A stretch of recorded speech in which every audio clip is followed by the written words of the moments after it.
Assalamualaikum warahmatullahi wabarakatuh. Video kali ini kita akan belajar tentang interaksi makhluk hidup dengan lingkungannya, bagian komponen biotik dan komponen abiotik. Lingkungan adalah segala sesuatu di luar individu. Lingkungan terdiri atas dua komponen utama, yaitu komponen biotik dan komponen abiotik.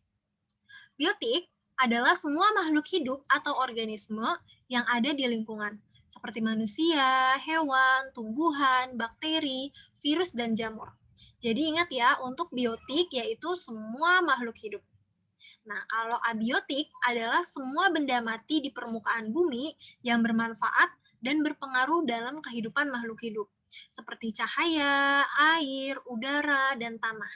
Jadi, sudah bisa membedakan ya apa itu biotik dan abiotik.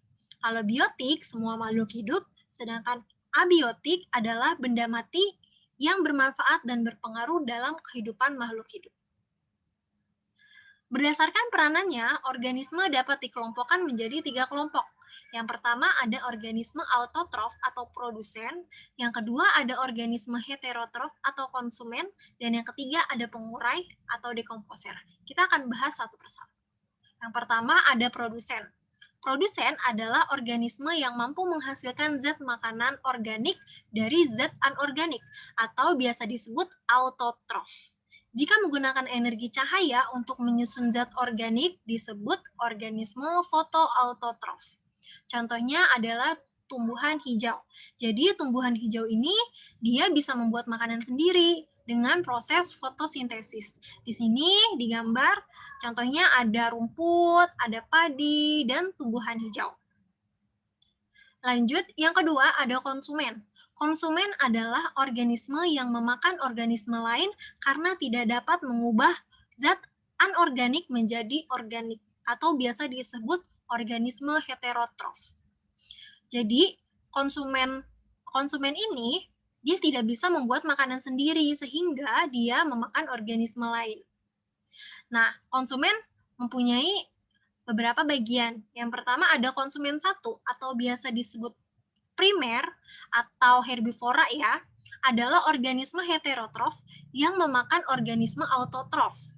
Konsumen primer memakan tumbuhan secara langsung, contohnya sapi, kerbau, belalang, dan domba. Jadi konsumen satu ini langsung memakan produsen ya. Nah, untuk konsumen kedua atau sekunder atau karnivora adalah organisme heterotrof yang memakan herbivora atau hewan lain.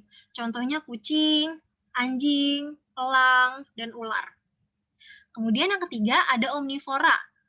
Omnivora adalah organisme yang dapat memakan tumbuhan dan hewan. Contohnya manusia, kera, orangutan, dan beruang. Nah, yang ketiga ada detritivora dan dekomposer. Detritivora adalah organisme yang memakan sisa organisme yang telah mati. Contohnya ada cacing tanah, rayap, dan serangga tanah. Nah, untuk dekomposer adalah organisme yang mampu menguraikan sampah organik seperti sisa-sisa tubuh hewan dan tumbuhan menjadi bahan-bahan anorganik. Contohnya seperti bakteri dan jamur. Nah, sampai sini sudah paham ya? Terima kasih.